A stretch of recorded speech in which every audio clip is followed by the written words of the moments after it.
राष्ट्रवादी काँग्रेसचे अध्यक्ष शरद पवार बोलतायत, आपण थेट जाऊया. त्याच्याबरोबर तर अनेक प्रश्न आहेत. दुधाच्या किमतीचा त्यासाठी दिलेली किंमत कमी करण्याची भूमिका, या सगळ्या गोष्टीच्या जास्त आज शेतीवर राहणाऱ्या सगळ्या घटकांना खूप देणारे व्हायला लागले. सरकार चालवताना सरकारने आणखी गोष्ट प्रधानमंत्र्यांचे एक वाक्य सगळीकडे गाजलं जातं. त्याच्यासोबत मागील पार्लमेंटमध्ये सगळ्या विरोधी पक्षांनी दिली, पण त्याचं उत्तर दिलं गेलं.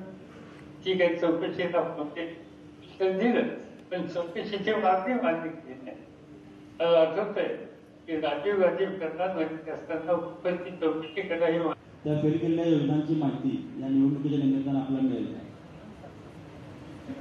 हॅलो हॅलो हॅलो राज्य सरकार, हॅलो माहीत जरा लांब धरा म्हणजे केंद्र व राज्य सरकार यांच्या वेगवेगळ्या योजना जाहीर झाल्या, पण त्या कागदावरच आहे, प्रत्यक्षात त्या योजना साहेब फेल केल्या. तर त्या योजनांच्या विषयीची माहिती या निवडणुकीच्या निमित्तानं आपल्याला मिळेल का? मार्गदर्शन तयार करतो आहे. केंद्राने ते राज्याने घेतलेल्या मार्फत सामान्य जनतेची किती